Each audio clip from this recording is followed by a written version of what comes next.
Hello అందరికీ, welcome to my vlogs 19. ఈరోజు morning నేను పాలకూర రొట్టెలు చేస్తున్నానండి. దానికి కావలసిన ఇంగ్రీడియంట్స్: పాలకూర 2 కట్టలు, మిరపకాయలు కారానికి సరిపడా, ఉల్లిపాయ, ఎల్లుల్లిపాయ, పోపు దినుసులు, జీలకర్ర, ఆవాలు, మినపప్పు, శనగపప్పు, ఉప్పు, పసుపు. మీకు కావాల్సినైతే కారం కూడా వేసుకోవచ్చండి, కొత్తిమీర కూడా వేసుకోవాలి. ముందుగా పాలకూరని ఇలా కట్ చేసుకుందామండి సన్నగా. ఏమైనా పాలకూరలు ఏమైనా వేరే పిచ్చి మొక్కలు అలాగే ఏవో ఉంటాయి కదండి, అవి ఉంటాయేమో చూసుకుని కట్ చేసుకోవాలి. 2 కట్టలు కట్ చేసుకున్నాక ఇలా వాటర్ తీసుకొని వాటర్లో పాలకూర వేసుకొని కడుక్కోవాలండి. మొత్తం అంతా పాలకూర వాటర్లో వేసుకుందాం.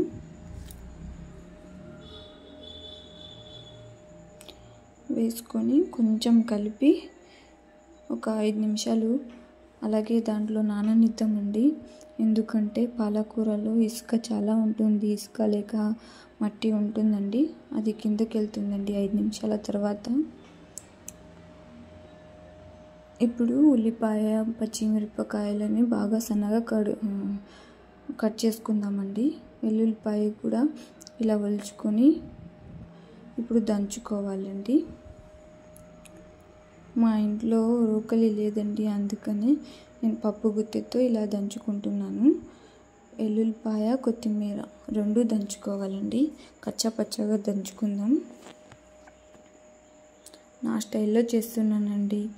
మేము రోజు మా ఇంట్లో ఇదే విధంగా చేసుకుంటామండి, అందుకని మీకు చూపిస్తున్నాను. నచ్చితే కామెంట్ చేయండి, లైక్ చేయండి, సబ్స్క్రైబ్ చేయండి ప్లీజ్. 5 నిమిషాల తర్వాత పాలకూరని ఇలా కడుక్కుందామండి. కడుక్కుని జల్లెడలో వేసుకుందాం. అప్పుడే నేను 2 సార్లు కడిగేసానండి, 3వసారి మీకు చూపిస్తున్నాను. ఎందుకంటే ఇసుక లేక మట్టి ఉంటుంది కదండి, అది గొబని పోదు, ఒకసారి కడిగితే పోదండి. అందుకనే 2 సార్లు కడిగి 3వసారి మీకు చూపిస్తున్నాను. చూసారా, ఈసారి వాటర్లో మట్టి ఇసుక ఏమీ రాలేదు. ఇంకా 5 నిమిషాలు గిన్నె మీదనే పెడదామండి. వాటర్ కొంచెం పాలకూర చాలా పట్టుకుంటుంది, అది కొంచెం వాటర్ పోవాలని గిన్నె మీద పెడుతున్నాను. ముందుగా స్టవ్ వెలిగించి కడాయి పెట్టుకొని దానిలో నూనె సరిపడినంత వేసుకుందామండి.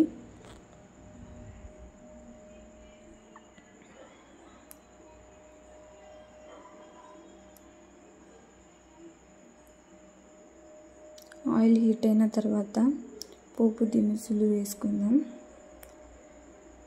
మినపప్పు, శనగపప్పు వేసుకుందామండి.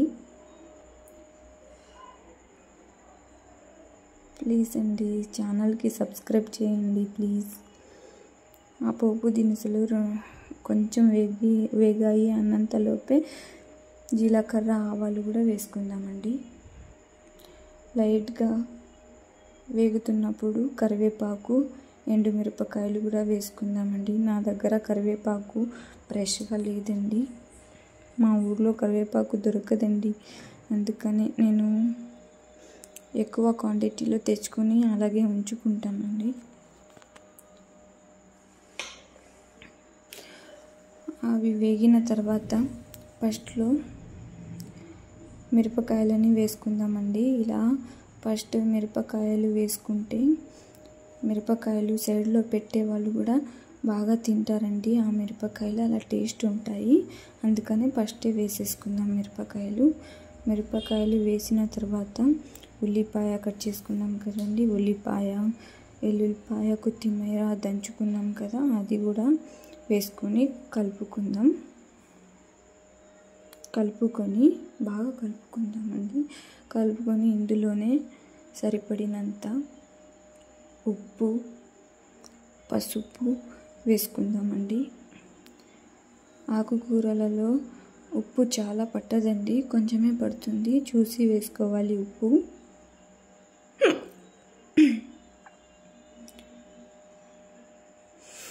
ఒకసారి కలుపుకొని మూత మూసి ఒక 2 నిమిషాలు కుక్ అవనిద్దామండి. 2 నిమిషాల తర్వాత చూసారా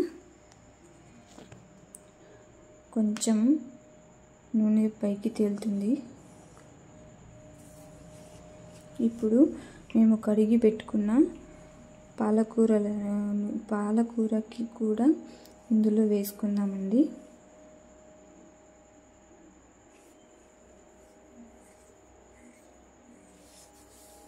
ప్లీజ్ అండి సబ్స్క్రైబ్ చేసుకోండి, లైక్ చేయండి, షేర్ చేయండి, కామెంట్ చేయండి. ప్లీజ్ కొత్తగా ఛానల్ పెట్టానండి, సపోర్ట్ చేయండి ప్లీజ్.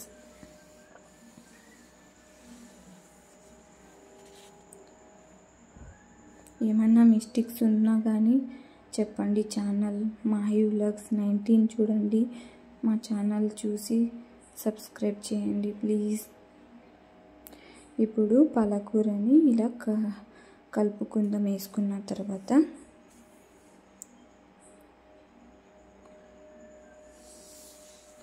చూసారా ఇలా కలుపుకొని మూత మూసి ఒక 2 నిమిషాలు కుక్ అవనివ్వండి. 2 నిమిషాల తర్వాత మళ్ళీ మూత తీసి చూద్దామండి.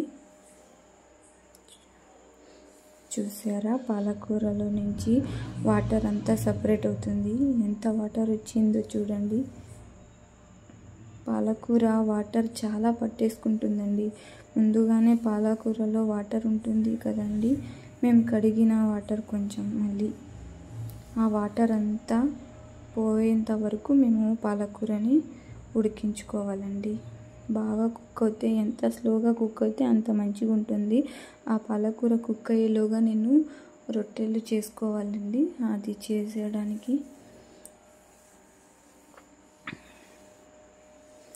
చూసారా 50% వాటర్ వెళ్ళింది. ఇప్పుడు ఇంకా మిగతా వాటర్ పోవడానికి కొంచెం 2 నిమిషాలు టైం పడుతుందండి. ఆలోగా నేను రొట్టెలు కూడా చేసేసుకుంటానండి. మీడియం ఫ్లేమ్లో పెట్టుకుందాం. రొట్టెల గురించి పిండి కూడా కలుపుకొని పెట్టుకున్నానండి.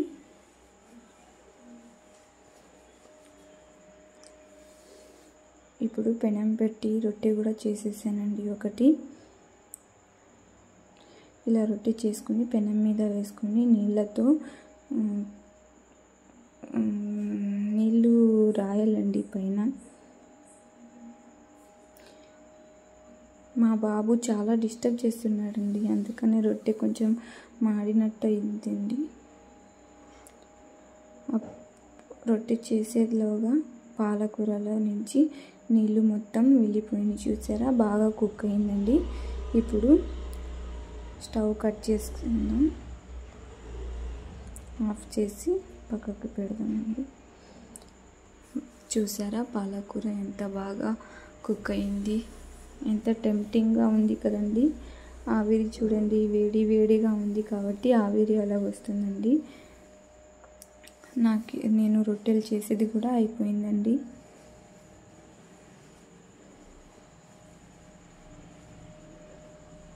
చూడండి ఎంత రుచిగా ఉందంటే, మీరు కూడా ఈ విధంగా పాలకూరని చేసి చూడండి, సూపర్గా ఉంటుందండి.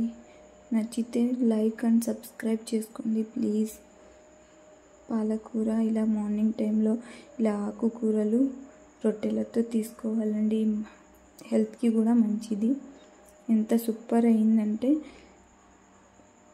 బాగా అయిందండి, సూపర్ అయిందండి. ప్లీజ్ మీరు కూడా ట్రై చేసి సబ్స్క్రైబ్ చేయండి ప్లీజ్.